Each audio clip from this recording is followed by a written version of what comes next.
Welcome to NCN news. నా పేరు ప్రశాంతి. బులెటిన్లో ముందుగా హెడ్లైన్స్ చూద్దాం. గిరిజన యువత ప్రభుత్వం అందిస్తున్న అవకాశాలను సద్వినియోగం చేసుకుని అభివృద్ధి చెందాలి. జిల్లా కలెక్టర్ కీర్తి చేకూరి. గిరిజన యువత తమ సంస్కృతి సాంప్రదాయాలను కాపాడుకుంటూ ప్రభుత్వం అందిస్తున్న ప్రోత్సాహకాలను అందిపుచ్చుకొని అభివృద్ధి చెందాలని జిల్లా కలెక్టర్ కీర్తి చేకూరి కోరారు. రాజమహేంద్రవరంలోని స్థానిక ఆర్ట్స్ కళాశాల ప్రాంగణంలోని సెమినార్ హాల్లో జరిగిన సంక్షేమ శాఖ ఆధ్వర్యంలో ప్రపంచ ఆదివాసీ దినోత్సవ జిల్లా స్థాయి వేడుకలు ఘనంగా నిర్వహించారు. కార్యక్రమాన్ని అతిథులు జ్యోతి ప్రజ్వలనతో ప్రారంభించారు. ఈ సందర్భంగా జిల్లా కలెక్టర్ కీర్తి చేకూరి మాట్లాడుతూ గిరిజన జీవన శైలికి సమాజానికి ఆదర్శం అని అన్నారు. మానవ సమూహాలన్నీ ఒకప్పుడు అడవుల నుంచి ఆవిర్భవించాయని, నాగరికత మరియు జీవన శైలిలో వచ్చిన మార్పుల కారణంగా వర్గీకరణ ఏర్పడిందన్నారు. ప్రకృతికి అత్యంత సమీపంగా జీవించడం వల్ల గిరిజన సమాజానికి చెట్లు, ఋతువులు, వాతావరణం, ప్రకృతి చక్రాలపై అపారమైన పరిజ్ఞానం ఉందన్నారు. ఆ సాంస్కృతిక సంపదను, కళలను ఒక తరం నుంచి మరొక తరానికి విజయవంతంగా అందిస్తున్నారని కొనియాడారు. నేను అనే స్వార్థ భావన ఉంటే మనము అనే సమిష్టి భావన గిరిజన జీవన శైలిలో కనిపిస్తుందని, ఆ గుణాన్ని సమాజంలోని ప్రతి ఒక్కరూ నేర్చుకోవాల్సిన అవసరం ఉందన్నారు. గిరిజన విద్యార్థుల సౌకర్యార్థం 2 హాస్టల్ భవనాల నిర్మాణానికి ప్రభుత్వం 5 కోట్ల రూపాయలు మంజూరు చేసిందని కలెక్టర్ కీర్తి తెలిపారు. ఈ భవనాల నిర్మాణ పనులను త్వరలో ప్రారంభించి వేగంగా పూర్తి చేస్తామని అన్నారు. విద్యార్థులు తమకు ఆసక్తి ఉన్న రంగాల్లో రాణించేందుకు అవసరమైన సహాయ సహకారాలను అధికారులను అడిగి పొందాలని సూచించారు.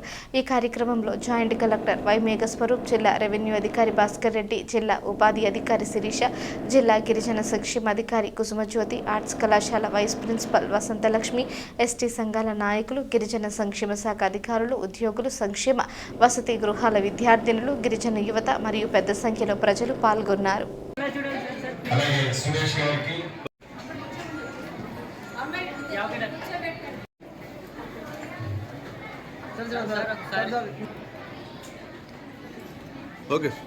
నాకు మొదటగా చెప్పాలంటే ఇప్పుడు ఆదివాసీ దినోత్సవం మాట్లాడుకుంటున్నాం. మనందరం కూడా ఒకప్పుడు ఆదివాసీ నుంచి వచ్చాం. ఈ డిస్టింక్షన్ ఆదివాసీ, నాన్ ఆదివాసీ, లేదంటే పలానా కులం, పలానా మతం, లేదంటే ఆడ, మగ, ఇలా రకరకాల డిస్టింక్షన్స్ తో మనం సామాజికంగా ఏదో ఒక రూల్ పెట్టుకుని, ఒక నియమాలు పెట్టుకుని ముందుకెళ్తున్నాము. కానీ ఒకప్పుడు అందరూ కూడా ఫారెస్ట్ నుంచి వచ్చిన వాళ్ళమే. తర్వాత నెమ్మదిగా ఒక 10,000 BC ఆ టైంలో మనము రైస్, తర్వాత వీట్ ఇవన్నీ డొమెస్టికేషన్ చేసుకున్నాక నెమ్మదిగా ఫారెస్ట్ నుంచి ప్లెయిన్స్ కి అందరూ రావడము, అక్కడ సెటిల్ అవ్వడము, అక్కడ వచ్చిన రైస్ కానీ వీట్ కానీ సర్ప్లస్ నుంచి అక్కడ ఒక డిఫరెంట్ సిస్టమ్, సోషల్ స్ట్రక్చర్ అనేది ఫార్మ్ అయింది. దాంతో ఆదివాసీ సెపరేట్ అయ్యారు, నాన్ ఆదివాసీ సెపరేట్ అయ్యి మనం ఈ రోజు ఇలా మాట్లాడుకుంటున్నాము. ఇదే ఇంకో 10,000 సంవత్సరాల తర్వాత ఇంకో డిస్టింక్షన్తో ఇంకోలాగా మాట్లాడుకుంటాం. సో ఇక్కడ ఇందాక ఆంథ్రోపాలజీ సర్వేలో ఒక 4 విషయాలు చెప్పారని ఇందాక ప్రొఫెసర్ గారు చెప్పారు.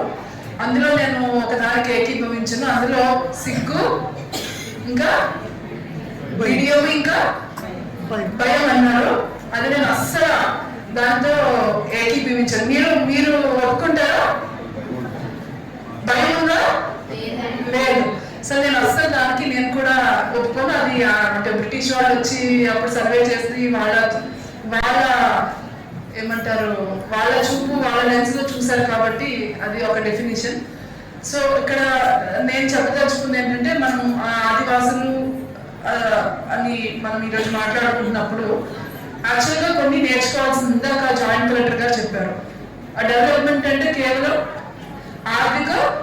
ఆర్థికంగానే కాదు, చాలా ఎలిమెంట్స్ ఉంటాయి అని చెప్పి జాయింట్ కలెక్టర్ గారు చెప్పారు. సో మనము ట్రైబల్ నుంచి చూస్తే, ఇప్పుడున్న ట్రైబల్ లివింగ్ చూస్తే ప్రకృతికి చాలా దగ్గరగా ఉంటారు. మనము స్కూల్లో ఈరోజు ఇప్పుడు మీరు అందరూ ఇక్కడ రాజమండ్రిలో ఆర్ట్స్ కాలేజ్లో కానీ వేరే వేరే చోట్ల మీరు చదువుకుంటున్నారు. పిల్లలు అంతా మన ఫస్ట్ నుంచి 10th తర్వాత డిగ్రీ కానీ, ఎకనామిక్స్ కానీ, లేదా రకరకాల సబ్జెక్ట్స్ చదువుతున్నారు, ఇంజనీరింగ్ ఎక్సెట్రా.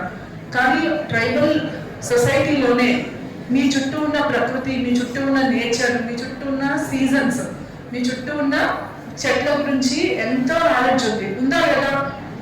మీ పేరెంట్స్కి మీకు ఉందా లేదా నాకు తెలీదు, మీ పేరెంట్స్కి మీ తాతలకు అందరికి చాలా ఉండేది. ఆ నాలెడ్జ్ అంతా కూడా ఎంతో నాలెడ్జ్, ఎటువంటి చదువు స్కూల్స్ ఇలాంటివి లేనప్పుడు కూడా ఆ నాలెడ్జ్ అంతని కూడా ఒక జనరేషన్ నుంచి ఇంకో జనరేషన్కి పాస్ అవుట్ చేసేవారు.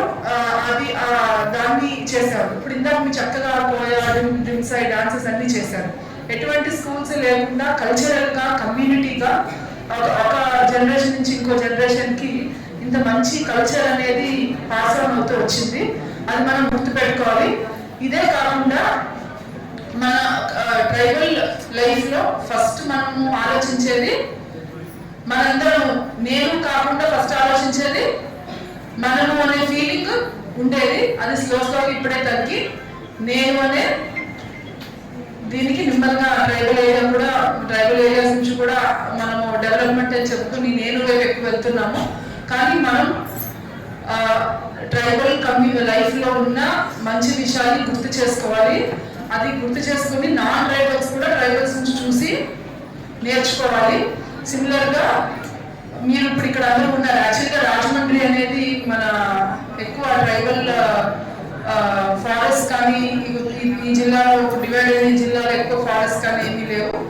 ఇక్కడ మనకి ఎక్కువ కాలేజెస్ యూనివర్సిటీస్ ఇవన్నీ ఉన్నాయి. ఉమెన్స్ కాలేజ్, ఆర్ట్స్ కాలేజ్, చాలా మంది ప్రతి ఇయర్ ట్రైబల్ కిడ్స్ అందరూ వచ్చి ఇక్కడ పోస్ట్ గ్రాడ్యుయేషన్ పోస్ట్ మెట్రిక్ చదువుతూ ఉన్నారు ఇక్కడ. అదేవిధంగా ఇక్కడ మనకి కొన్ని ప్రీ మెట్రిక్ స్కూల్స్ కూడా ఉన్నాయి. సో నా వైపు నుంచి